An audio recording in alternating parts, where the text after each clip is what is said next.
नमस्कार, मी सिद्धांत करवाडे सखाराम बाइंडर या नाटकातला एक प्रवेश सादर करतोय.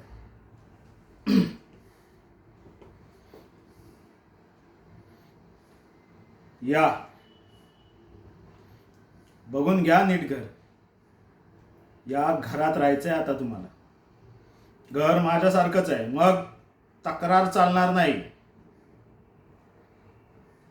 नीट बघून घ्या.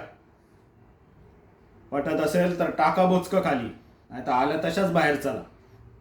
हा राजाचा महाल नाही, हे सखाराम बाइंडरचं घर आहे.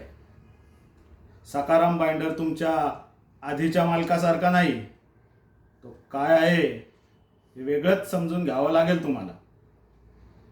सब घोडे 12% मामला इथं खापायचा नाही.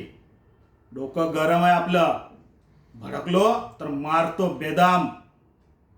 तोंड शिवराळ आहे, तोंडात विडी आणि शिवी कायम.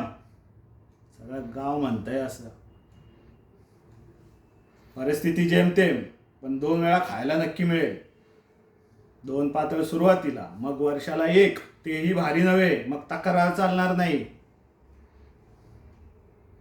घरात सगळं शिस्तशीर आणि बिनचूक करावं लागेल. गलथानपणा घडायला लागला तर बाहेरची वाट.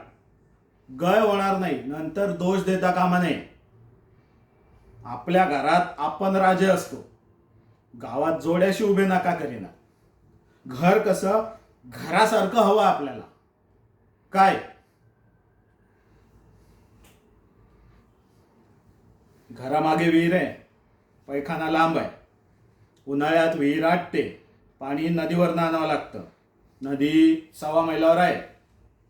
पावसाळ्यात या भागात विंचू निघतात.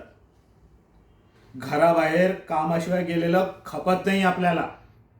घरात कुणी आलं तोंड वर करून बोलायचं नाही. अनोळखी असला तोंडावर पदर घेऊन मोजकीच बात करायची. मी घरात नसलो तर घरात कोणाला घ्यायचं नाही.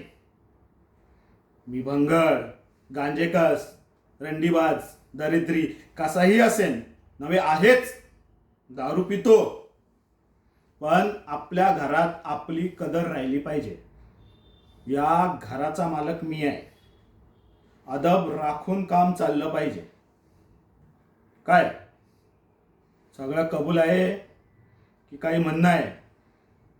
म्हणणं असेल तर बाहेर व्हायचं एकदम. या घरात म्हणणं आपल्या एकट्याचाच चालतं. दुसऱ्यानं त्याप्रमाणे वागायचं का विचारायचं काम नाही.